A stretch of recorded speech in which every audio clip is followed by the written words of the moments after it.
부르심에 합당한 삶, 부르심에 합당한 삶이란 제목으로 하나님 말씀 전하겠습니다. 전에 제가 대학원 다닐 때, 신대원 대학원 다닐 때 교양 수업 중에 영어로 발표하는 수업이 있었습니다.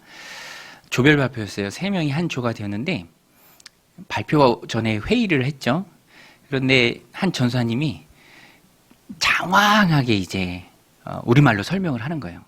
그런데 그 설명을 들으니까 영어로 표현하기 좀 까다로운 표현들이 많은 겁니다. 뭐 우리말로 장황하게 설명하는 게 영어로 발표하는 데는 큰 의미가 없죠. 그래서 답답했는지 한 전사님이 그렇게 얘기하더라고요. 전사님, 중요한 건 in English입니다. in English. 영어로 발표하는 게 중요하니까 되도록 명확한 문장으로, 뭐 우리가 다 원어민이 아니잖아요. 그러니까 쉽게 전하는 게 중요하죠. 우리 신앙생활도 똑같습니다. 이론이 있어요. 이론은 장황할 수 있습니다. 그런데 이론만 중요한 게 아니라 실제 실천하는 것, 내 삶에서 우리를 부르신 주님의 의도와 뜻대로 내가 내 삶 가운데 살아내는 것, 그것이 중요하죠. 탁상공론이 되지 않고 관념에만 머무르지 않도록 우리의 신앙은 항상 실천을 향해서 나아가야 합니다. 마치 그 수업 시간에 회의하면서 장황한 우리말이 큰 의미가 없는 것처럼 어떻게 구현해내고 어떻게 주님의 말씀을 내 삶 가운데 실천하느냐, 그것이 중요하죠. 그래서 우리는 신앙생활을 하면서 의식에만 신앙이 머무르지 않도록 항상 스스로에게 진지하게 질문을 해야 합니다. 내가 어떻게 하나님 주신 삶을 살 것인가? 주님이 우리를 부르셨죠. 여러분 믿으십니까? 여러분 주님이 우리를 부르신 줄로 믿습니다. 나 한 사람 잘 되라고 부르신 건 아니에요. 나 혼자 잘 먹고 잘 살고 평안 누리라고 부르신 것은 아닙니다. 처음에는 그렇게 생각할 수 있지만 조금씩 신앙생활 해나가면서 깨닫고 주님의 뜻을 눈치채야 돼요. 주님이 날 부르신 것은 제자예요. 주님의 뜻을 이 땅 가운데 이뤄내는 소중한 일꾼이요, 도구입니다. 그러니까 우리의 삶을 항상 어떻게 주님 부르심에 합당한 삶을 살까? 부르심에 합당한 삶의 원리를 터득하고 그것을 내 삶 가운데 실천해 낼까? 어떻게 해야 할까라는 그 질문을 늘 스스로 가져야 합니다. 우리 지난주에 비가 많이 왔잖아요. 그 건물이 새 건데 밑에 학원은 좀 비가 새나 봐요. 그래서 여러 번 방수 공사를 하는데 어려운 게 그거예요. 잘 안 잡힙니다. 그래서 지난주에는 여러 번 밑에 학원 소유주분이 올라오셨어요. 세입자 지금 눈치 보고 있다고 영상 보여준데 진짜 막 천장에서 비가 뚝뚝뚝뚝 떨어지더라고요. 그러니까 이분은 올라오셔서 너무 애타하는 거예요. 그러면서 계속 하는 말이 실제적인 말, 어떻게. 방수가 이분에게 있어서는 그냥 탁상공론이 아니죠. 어떻게 막을까? 어떻게 빗물을 막을까? 늘 이 고민을 합니다. 오늘 우리의 신앙도 마찬가지입니다. 주님이 우리를 자녀로 불러주셨습니다. 제자로 불러주셨습니다. 성도로 부르셨습니다. 너무너무 감사하죠. 그러나 그것이 관념적으로 탁상공론에만 머무르면 안 되고요. 실제적인 삶에 있어서도 주님 부르심에 합당한 삶의 모습이 있어야 돼요. 그래서 우리는 말씀을 듣고 예배 드리고 예배당 문 열고 나아갔을 때 내가 치열한 내 삶의 현장 가운데 어떻게 이 말씀을 내 삶 가운데 실천할 것인가, 늘 진지한 고민이 있어야 합니다. 이게요, 쉽지 않아요. 말씀을 들을 때는 의지적 결단 있고 해낼 수 있을 것 같고 살아갈 수 있을 것 같은데 실제로 삶의 현장에 들어가면 마귀가 방해하고요, 우리에게 손가락질하는 세상의 불신앙이 있고요, 큰 산과 같습니다. 만만치 않아요. 그래서 우리는 항상 말씀을 들을 때에도 내 마음에 새길 때에도 어떻게 내 삶 가운데 실천할 것인가. 성경은 분명히 그것에 대해서 우리에게 잘 말해줍니다. 부르심 받은 삶의 원리에 대해서 우리에게 잘 말해주고 있어요. 특별히 오늘 본문 로마서 서론에 바울이 우리에게 주는 메시지가 그거예요. 편지의 서론은 바울의 모습 또 마음, 그 성향이 잘 드러나 있습니다. 그래서 이 편지의 서론을 우리가 잘 읽으면 부름받은 삶의 표본을 바울을 통해서 우리가 잘 배울 수 있어요. 성경이 명확한 기준을 우리에게 제시해 줍니다. 기준이 중요해요. 말씀 붙들고 살려고 할 때 어떻게 살아야 하는지 그 기준이 중요합니다. 기준에서 벗어나 있으면 시간이 지날수록 방향이 잘못되어 있기 때문에 엉뚱한 곳으로 나아갈 수가 있어요. 그 부산에 새개로 교회라는 교회가 있습니다. 손현보 목사님이 담임하고 또 섬기는 교회인데요. 손현보 목사님이 이제 교회를 세워가면서 쓰신 책이 있어요. 예, 굉장히 재밌습니다. 저도 재밌게 읽었는데 그 책에 나오는 내용인데, 이 교회를 갔는데 교회가 너무 전통적이 되어 있고 성경이 말하는 교회 본질에서 좀 동떨어져 있는 거예요. 그런 모습들을 많이 보게 된다라는 거죠. 이제 처음 부임하고 전도회는 어떻게 하고 있나라는 궁금한 마음에 남전도회를 들어갔대요. 남전도회에 들어가서 이제 회장이 인도하는 것을 이렇게 보는데, 남전도회 주요 사업이 1년 중 가장 큰 사업이 그거였답니다. 복날에 회원들이 모여서 잡아먹을 개가 지금 누구네 집에서 잘 자라고 있다. 그러니 걱정하지 마시고 기대하시라. 이제 그 내용이 주된 사업이라는 거예요. 여전도회는 좀 어떤가 해서 여전도회 가봤는데, 거기서는 또 이제 여전도 회장이 얘기를 하는데, 어디서 젓갈을 얼마에 띄어다가 그 젓갈을 이제 얼마에 팔면 얼마만큼의 이익을 볼 것이다를 가지고 이제 열띤 토론이 되는. 이름은 전도회인데 전도회에 대한 거는 전무한. 이 이름만 전도회. 아, 답답하다, 이 목사님이. 또 구역은 좀 어떤가 하고 이제 하루를 좀 바쁘게 보냈대요. 여기저기 신방하고 좀 피곤한 몸을 이끌고 또 구역 탐방을 간 거죠. 구역은 좀 어떤가. 그런데 이 목사님 오셔서 구역에서 이제 기도를 하는데 이 목사님도 피곤하신 것도 있고 또 구역의 분위기도 그렇고 기도를 하다가 잠드셨대요. 잠깐 졸으셨대요. 그럴 수도 있나 봐요. 기도하다가 잠깐 졸을 수도 있나 봐요. 근데 깼는데 이제 문제는 헷갈리는 거예요. 시작하는 기도를 했는지 마치는 기도를 했는지 이제 그게 헷갈리는 거예요. 마무리는 지긴 져야 하는데 어떻게 하나 이렇게 실눈을 뜨고 이렇게 주변을 살펴보는데 문제가 안 되는 게 다 같이 졸고 있더래요. 다 같이 졸고 있다. 그러니까 뭐 문제가 안 되는 거죠. 그러면서 답답한 마음이 밀려오는 거죠. 목사인 나한테도 이렇게 모임이 힘이 들고, 그런데 성도들이 이 모임을 통해서 어떤 영적인 에너지를 충전하고 영적인 만족을 얻을까? 그때부터 실제적인 것을 가지고 이 목사님 고민하셨어요. 씨름하면서 기도하면서 고민했습니다. 왜 안 될까? 그 다음에 그러면 어떻게 할까? 이 두 가지. 왜 안 될까? 어떻게 할까? 어떻게 할까죠. 그리고 성경적인 교회를 힘있게 세워나가신 거죠. 오늘 우리도 하나님 주신 삶을 살아갈 때 성도로, 신자로, 그리스도인으로, 제자로 어떻게 할까라는 것에 진지한 고민을 던져야 합니다. 감사한 것은 로마서 서두에 바울이 쓰는 편지 앞부분에 바울을 통해서 그 원리를 배워요. 여러분, 오늘 우리는 그리스도인으로서 어떻게 하나님 주신 삶을 살아야 합니까? 그리스도인 삶의 원리가 무엇입니까? 어떻게 살아야 되죠? 오늘 본문이 우리에게 잘 말해주고 있어요. 세 가지입니다. 첫 번째는 품어주라라는 거예요. 품어주라. 바울이 로마 교회에 편지를 쓰면서 처음 언급한 것은 칭찬이었습니다. 칭찬. 그들의 신앙을 인정해주고요, 높여주고요, 칭찬해줍니다. 오늘 말씀 8절인데요. 우리 같이 한번 읽겠습니다. 시작. 먼저 내가 예수 그리스도로 말미암아 너희 모든 사람에 관하여 내 하나님께 감사함은 너희 믿음이 온 세상에 전파됨이로다. 칭찬하는 거예요. 바울이 가본 적도 없습니다. 만나본 적도 없어요. 그러나 로마 교회 성도들의 믿음을 칭찬합니다.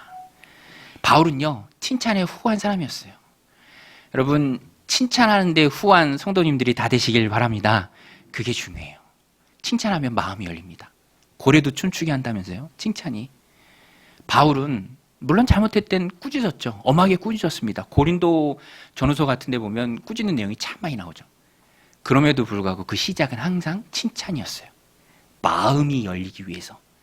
열린 마음으로 바울의 훈육이 잘 전달되도록. 칭찬이 중요해요. 아이들 가르칠 때도 또 아이들 대할 때도 잘한 부분에 대해서는 칭찬하는 게 참 중요하죠. 그런데 어느 순간 우리가 인색할 때가 참 많이 있는 것 같습니다. 근데 오늘 성경은 분명히 얘기합니다. 그리스도인의 삶의 원리, 칭찬하고 인정하고 품어주라. 제가 어느 목사님 설교 중에 들은 재밌는 이야기인데 1부 예배 때 했더니 한 명도 안 웃으시더라고요. 2부 때는 웃으시는지 한번 보겠습니다. 그 어떤 초등학생 아이가 학교 수학 시험에서 100점을 맞았대요. 예, 막 동그라미가 막 시험지에 막 있는 거죠. 얼마나 기쁩니까? 예, 이 기쁜 소식을 엄마한테 전하려고 숨가쁘게 시험지 들고 집으로 뛰어왔다는 거예요. 엄마, 나 100점 맞았어. 근데 엄마가 평정심을 잃지 않고 냉정하게 아이한테 그렇게 물어봤대요. 같이 기뻐해 주지 않고 아이한테 뭐라고 물어봤냐면 국어는 과학은 영어는 뭐 이런 식으로. 근데 우리가 그럴 때가 참 많죠. 어떤 의도를 가지고 그런지 이해는 가지만 그럼에도 불구하고 그리스도인의 삶은 오늘 바울이 잘 보여주고 있습니다. 그 원리를 칭찬해주고 인정해주는 것. 전에 친구 목사님이 남녀의 차이가 이것이다라고 하면서 해준 말인데 기억에 남습니다.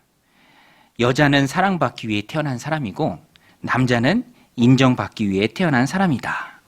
여자는 사랑받기 위해 태어난 사람, 남자는 인정받기 위해 태어난 사람.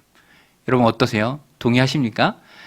여자는 사랑받기 위해 태어난 사람이고 남자는 인정받기 위해 태어난 사람이다. 사랑받을 때 좋고요. 또 남성은 인정받을 때 좋다라는 거죠. 그런데 저는 동의해요.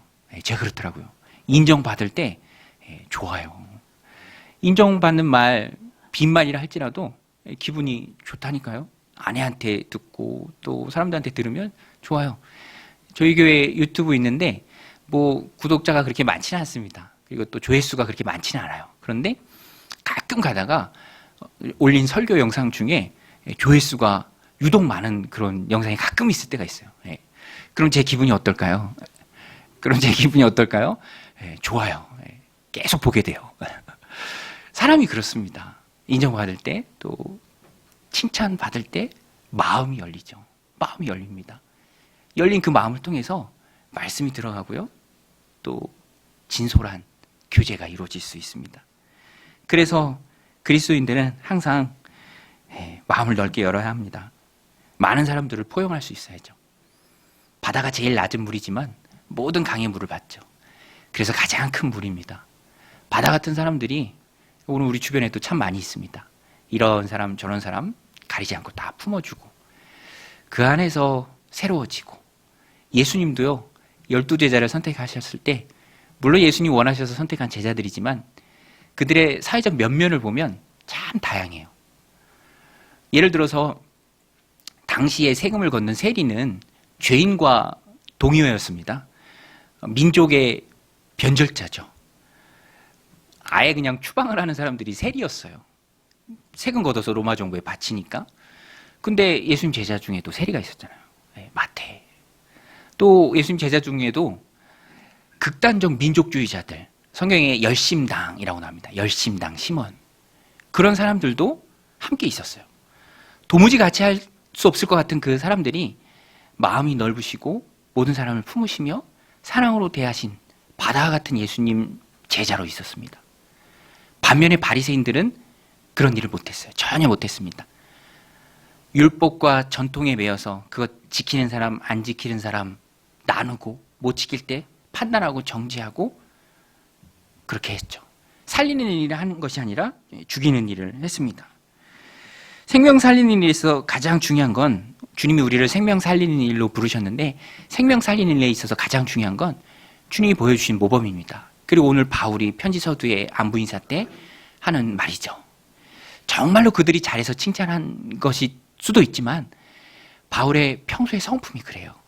마음이 넓습니다. 칭찬이 후하죠. 인정하고 품어줍니다. 그리스도인에게 있어서 가장 중요한 것은 사랑의 마음입니다. 우리 한번 따라서 해보겠습니다. 사랑이 가장 중요하다. 고린도전서 13장에서 말하죠.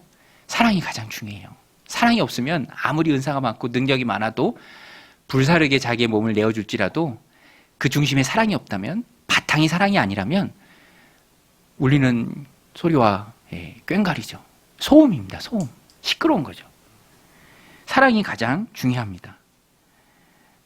베드로전서 4장 8절입니다. 우리 같이 한번 읽겠습니다. 시작. 무엇보다도 서로 뜨겁게 사랑할지니 사랑은 허다한 죄를 덮느니라. 사랑이 허다한 죄를 덮죠. 우리가 품어주지 못하는 많은 이유 중에 하나는 보이니까, 눈앞에 보이니까. 그래서 품어주지 못하죠. 그러나 예수님은요, 현재의 부족한 모습을 보지 않으시고 미래의 변화될 모습을 보셨어요. 베드로를 제자로 삼을 때도 요한의 아들 시몬아, 네가 시몬이지만 장차 게바가 되리라. 베드로죠. 페트로스, 반석, 든든한 반석이 될 것이다. 현재의 부족한 모습이 아니라 미래의 변화될 모습. 자녀들을 양육할 때도 그렇죠. 지금의 부족한 모습이 아니라 미래의 변화될 모습.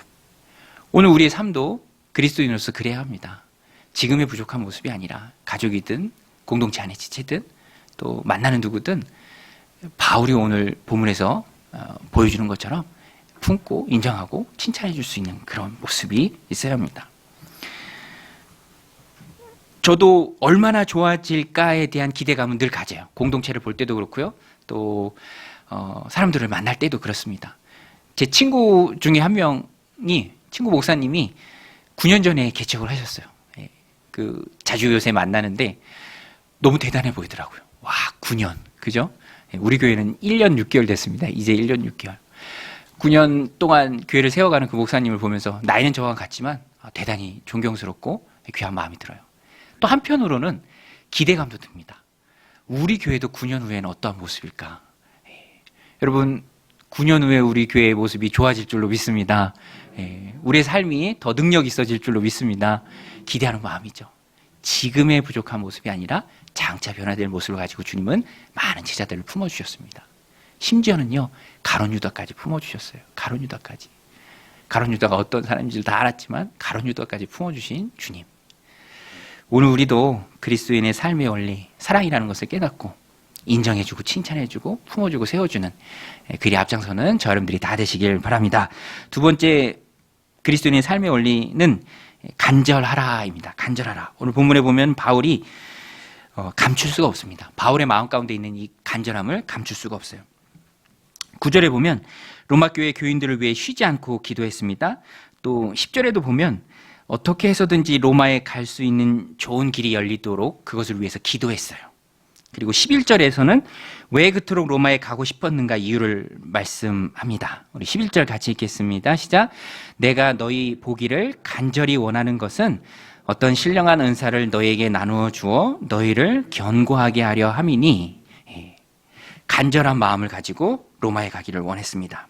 내가 너희 보기를 간절히 원하는 것은, 사도행전에서 살펴본 것처럼 이 간절한 마음을 갖고 있던 바울은 결국에는 로마에 갑니다. 우리 사도행전 마쳤죠? 시간적으로는 로마서가 사도행전보다 3년 정도 앞서요. 고린도에서 겨울을 나면서 미리 써서 보낸 편지입니다. 여기서 이런 간절한 마음 갖고 있으니까 풍랑을 만나도 어떤 시련을 만나도 결국에는 바울이 로마에 갑니다. 오늘 우리도 하나님 주신 삶을 살아갈 때 성도로서 하나님이 이루실 일에 대해서는 간절함을 가져야 합니다. 여러분, 간절함을 갖는 저 여러분들이 다 되시길 바랍니다. 간절함이 중요해요. 사도행전 17장에 나오는 신사적인 베레아 교인들, 하나님 잘 섬겼던 이 베레아 교인들은요, 간절한 마음으로 말씀을 받았습니다. 간절한 마음이 좋은 마음의 밭이죠. 간절한 마음의 밭은 흡수가 잘 됩니다. 저도 말씀 준비하면서 훈련소 때 생각이 나더라고요. 그리스도인 청년들이 훈련소 가면 훈련이 힘들게 받다가 가장 가난한 심령, 그리고 말씀에 대해서 가장 간절하게 사모할 때, 그때죠. 훈련받을 그때. 그리고 딱 돌아오는 주일이 있습니다. 처음 만난 주일. 연무대 교회라고 있는데요. 들어가면요, 너나 할 것 없이 믿음만 조금 있어도 눈물이 흐르죠. 눈물이 엉엉 옵니다. 간절히 사모하는 마음 가운데 폭포수 같은 은혜가 임하죠. 너무너무 감사한 거예요.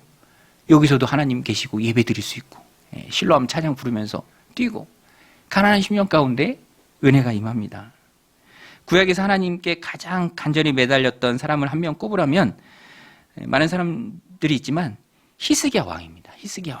히스기야 왕은 간절히 기도했죠. 그가 병들어 죽게 되었을 때 이사야 선지자를 통해서 죽음을 미리 예고받았습니다. 그러나 히스기야는 단념하지 않고 기도했습니다. 성경에 보면요, 그것도 참 좋은 기도의 방법인 것 같아요. 여러 가지 생각들이 들고 눈에 보이는 불신앙적인 요소가 많으니까 히스기야 왕은 그냥 벽을 보고 기도했습니다. 벽을 보고. 그때 하나님이 그의 수완에 15년을 더 연장해 주죠. 병에서 낫고 지은 시편이 이사야 38장 14절에 나오는데요. 나는 제비같이 학같이 쥐적이며 비둘기같이 슬피 울며 내 눈이 쇠하도록 앙망하나이다. 여호와여 내가 압제를 받사오니 나의 중보가 되옵소서. 간절히 기도할 때 하나님께서 그의 기도에 응답해 주셨습니다. 오늘 우리들 삶 가운데도 회복해야 할 마음이 있다면 간절함이에요. 간절함. 간절히 사모하는 마음. 요즘에는 부족한 게 없어서 다 풍족하니까 어느 때부턴가 그런 간절함이 없어진 것 같습니다. 하나님 앞에 회복해야 할 스피릿, 간절함입니다. 예전에는요, 저도 나이가 많지는 않지만 예전에는 우리가 한국교회 성도님들이 얼마나 간절했습니까? 여의도 광장에 100만 명씩 모이고 그랬잖아요. 전에 나이 드신 어느 권사님이 그때가 너무 그립다고 영상으로 찾아보신 거예요. 근데 영상으로 다 있어요. 유튜브에 다 있습니다. 그 영상을 보여주시면서 목사님 제가 이때 고등학생이었어요. 이렇게 말씀하시더라고요. 간절하게 모여서 뜨겁게 기도했던 시간들. 하나님의 일이 이 땅 가운데 이루어지는 그것을 위해서는 우리가 하나님 앞에 간절히 매달려야 할 줄로 믿습니다. 예수님도 간절하셨어요.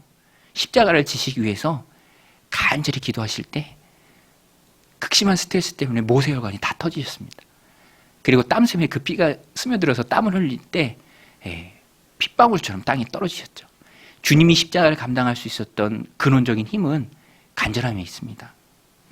누가복음 22장 44절인데요. 이것도 우리 같이 한번 읽겠습니다. 시작. 예수께서 힘쓰고 애써 더욱 간절히 기도하시니 땀이 땅에 떨어지는 핏방울 같이 되더라. 핏방울 같이 땅에 떨어지는 그 간절함. 여기서 간절함은 온 힘을 다하여 긴장하고 창자가 끊어질 정도로라는 뜻을 가지고 있습니다.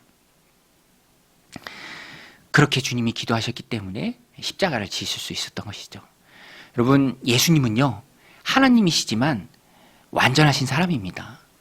십자가의 고난이 예수님에게도 무거운 짐이셨어요. 그 모든 것을 이길 수 있었던 힘은 주님이 간절하게 주님 앞에 기도했기 때문입니다. 오늘 우리도 하나님 주신 삶을 살아갈 때 하나님의 뜻이 이루어지는 그 일을 내가 행할 때 간절함을 가지고 하나님 앞에 매달려야 합니다. 목마른 사슴이 시냇물을 찾기에 갈급한 같은 마음, 내 영혼이 주를 찾기에 갈급합니다. 어느 책에 보니까 사슴은 식도가 참 얇대요. 그래서 갈증을 느끼고도 얼마 동안 그 갈증이 해결되지 않으면 얇아서, 셀로판진처럼 얇아서 식도가 다 늘어붙는다고 합니다. 그리고 죽게 되는 거죠. 간절함이라는 것이 생명입니다. 능력의 원천이에요. 마가복음에 나오는 12의 혈루증 앓았던 여인도 상황을 보면 너무너무 힘들죠. 12년 동안 혈루증으로 고생했습니다. 가지고 있던 돈을 다 썼어요. 여러 의사들에게 고통을 당했습니다. 그래도 낫지 않았어요. 유지도 아니라 더 나빠졌죠. 그런데 여인의 마음 가운데 간절함이 있었죠. 예수님 옷자랑 붙들면 낫을 것이다. 그 간절함이 모든 악한 상황들을 다 이겨냈습니다. 오늘 바울도 보십시오. 너희 보기를 원한다. 길이 열리기를 기도한다. 간절히 원한다. 결국에는 우리가 사도행전에 살펴봤던 것처럼 로마에 갔죠. 그리고 그곳에서 복음을 전합니다. 여러분, 간절할 때 하나님의 일이 이루어지는 줄로 믿습니다. 오늘 우리도 하나님 앞에 간절한 마음을 가지고 나아가야 합니다. 하나님 앞에 간절히 매달리며 길을 찾을 때 응답을 받습니다. 간절해야 후회함도 없어요. 간절히 기도할 때 응답이 안 됐다? 그러면 그 상황들을 하나님의 뜻이 아닌가 보다라고 내가 잘 받아들일 수 있어요. 다윗이 그랬죠. 밧세바와 사회에서 낳은 아이가 여호와께서 치셔서 죽게 되었습니다. 바울이 얼마나 간절히 기도합니까? 그런데 그럼에도 불구하고 아이는 낫지 않아요. 결국엔 죽게 됩니다. 식음을 전파하고 기도했을 때 아이가 죽었다는 소식을 신하들이 전할 수가 없어요. 살아있을 때도 왕이 저렇게 힘들어했는데 죽은 거 알면 어떡하겠나. 그런데 왕이 분위기가 뒤숭숭하니까 물어보죠. 아이가 죽었느냐? 네, 그렇게 되었습니다. 그때 다윗이 신기하게도 씻고 의복을 다시 입고 식사를 차리게 하고 음식을 먹습니다. 간절하게 기도했기 때문에 그것이 하나님의 뜻이 아니라는 것을 나아가서 받아들일 수도 있는 거죠. 간절하게 하나님 앞에 묻고 매달리고 부르짖고, 그것이 신앙생활에 있어서 너무너무 중요하다라는 것입니다. 간절하게 하나님 앞에 매달리는 은혜가 여러분들 가운데 넘치시길 바랍니다. 마지막으로 부르심에 합당한 삶의 원리, 빚진 자의 의식이에요. 빚진 자의 의식. 저는 어렸을 때 부모님한테 혼나는 것 중에 하나가, 누구한테 돈 꿨다 그러면, 엄마 나 누구한테 돈 꿨어 갚아야 해, 다시 돈 주세요 그러면 혼났어요. 왜냐하면 되게 싫어하셨어요. 돈 꾸는 거예요. 없으면 말지 그걸 왜 꾸냐. 저도 좀 배워서 꾸면 매이죠. 갚기 전까지 매입니다. 그게 심각한 거예요. 그런데 이상하게도 오늘 본문에서 바울은 그 정도로 자기가 복음의 빚진 자다, 채무의식이 있다, 갚아야 된다, 안 갚으면 내게 화가 있을 것이다 라고 말할 만큼 복음에 대해서 빚진 자 의식을 가지고 있었습니다. 14절에도 바울이 말합니다. 내가 헬라에게나 야만인에게나 지혜자나 어리석은 자에게 다 내가 빚진 자라. 빚진 자라는 겁니다. 바울 사역의 핵심 원리는 이 빚진 자 의식이었어요. 그 빚을 갚는 겁니다. 고린도전서 9장 6절에도 바울이 말합니다. 16절에 우리 같이 한번 읽겠습니다. 시작. 내가 복음을 전할지라도 자랑할 것이 없음은 내가 부득불 할 일이라. 만일 복음을 전하지 아니하면 내게 화가 있을 것이로다. 이게 바울이 가지고 있었던 마음이었습니다. 채무의식이 있었어요. 왜 바울이 이런 마음을 가지고 있었습니까? 바울이 왜 복음에 대해서 빚진 자 의식을 가지고 있었죠? 물론 주님이 주신 마음이죠. 주님의 사랑에 감복한 마음입니다. 그러나 바울의 삶을 볼 때 이런 빚진 자 의식을 가질 수 있을 수밖에 없어요. 왜냐하면 그전에는 바울이 엄청난 핍박자였죠. 복음의 핍박자였습니다. 예수 믿는 사람 잡아다 넘겨서 죽게 하는 일에 앞장섰습니다. 스데반 집사님 순교할 때 일조를 했죠. 옷 지켰잖아요. 그리고 그 마음에 이르기도 스데반 집사님 죽어 마땅하다고 생각했던 사람이 바로 바울이었습니다.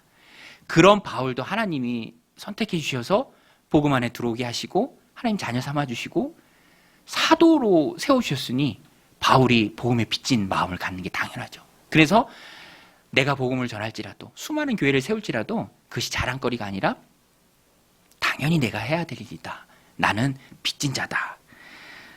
헬라인이나 야만인. 헬라인이 볼 때 야만인이라는 거예요. 헬라인 아닌 사람들. 헬라인이 무시하는 외국인들이죠. 그 용어로 그대로 설명하는 겁니다. 또 지혜자나 어리석은 자. 어리석은 자는 도덕적으로 또 삶의 저변에 있는 사람입니다. 그러니까 많은 사람들이에요. 모든 사람들이에요. 모든 인종을 다 바울이 말합니다. 지금으로 얘기하면 저기 아프리카에 있는 소수 부족들까지도 내가 다 빚진 자다라는 그런 뜻이에요. 오늘 주부에 끼워드린 그 말라위 선교사님 선교 편지 넣어드렸죠? 선교사님들도 또 빚진 자의 마음으로 아프리카까지 가서 복음을 전하는 거죠. 그 선교 편지에 보니까 어떤 목사님이 배고픔을 경험했대요. 이 보육원에서 10년 정도 자라면서. 그래서 지금 배고픈 사람들에게 대해서 빚진 자의 마음이 있다. 그래서 돕는다. 그 내용도 잘 써놨더라고요. 빚진 자의 마음이 중요합니다. 여러분, 하나님이 오늘 우리를 왜 부르셨습니까?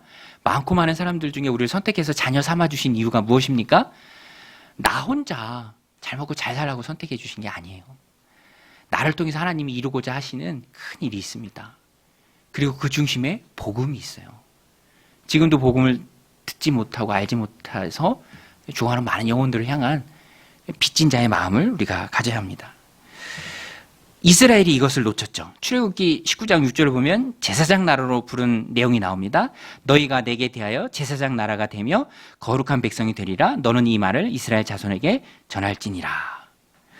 그런데 이스라엘 백성들이 이것을 놓쳐서 이 역할을 감당하지 못했어요. 자기들 좋으라고 선택받은 선민이라고만 생각했습니다. 나가서 복음을 전할 제사장 나라가 될 생각을 못했죠. 바울이 여기서 이것을 깨달은 거예요. 우리가 잘못했다. 우리가 잘못 살았다. 그래서 복음은 이방인들에게로 향한다. 우리는 열심히 복음을 전해야 된다.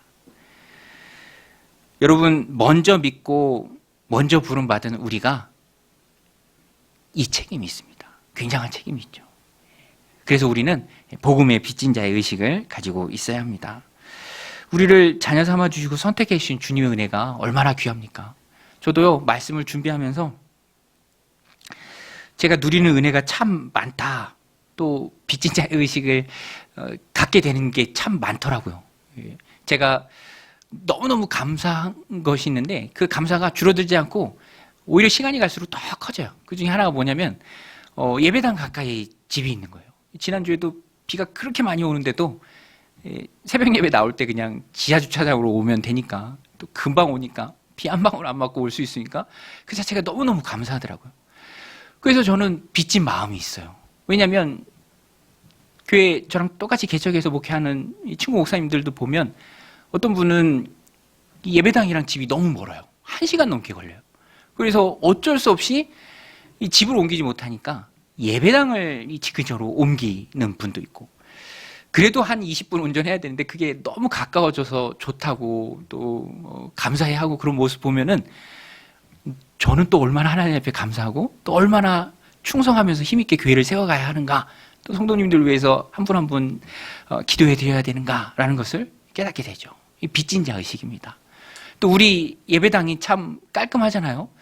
또 주기적으로 오셔서 우리 교회 다니진 않지만 여기서 기도도 하시고 새벽 예배, 새벽 제단도 하고 그런 분들이 참 많아요. 그런데 우리 모교회죠, 정육교회, 저는 감사하고 고맙고 또 빚진 자의 마음도 있습니다. 이렇게 좋은 예배당 공간을 제공해 준 교회에 대해서 빚진 자의 마음이 있죠. 오늘 우리가 그렇습니다. 영적으로 보면 하나님의 자녀죠. 얼마나 큰 은혜를 하나님 우리에게 부어주셨습니까? 우리도 거기에 대해서 빚진 마음을 가지고 더욱 충성해야 된다라는 것입니다. 바울은 이 마음이 있었습니다. 그래서 복음 전하는 게 너무 기뻤어요. 복음 전하는 게 가장 즐거웠어요. 그리고 그 복음을 부끄러워하지 않았습니다. 누구에게든 열심히 힘있게 전했습니다. 15절 16절 말씀인데요, 우리 같이 한번 읽겠습니다. 시작. 그러므로 나는 할 수 있는 대로 로마에 있는 너에게도 복음 전하기를 원하노라. 내가 복음을 부끄러워하지 아니하노니 이 복음은 모든 믿는 자에게 구원을 주시는 하나님의 능력이 됨이라. 먼저는 유대인에게요, 그리고 헬라인에게로다. 믿음으로 의롭게 되는 귀한 복음, 먼저 선택받은 사도인 바울, 그 바울은 복음의 부채의식을 가졌습니다. 안전하면 안 되는, 빨리 갚아야 하는, 그래서 힘있게 주님 주신 사역을 감당할 수 있었습니다. 16절에 나오는 능력이란 말이 디나미스인데요, 다이나믹, 또 다이너마이트가 여기서 나온 말입니다. 복음은 영적인 다이너마이트죠.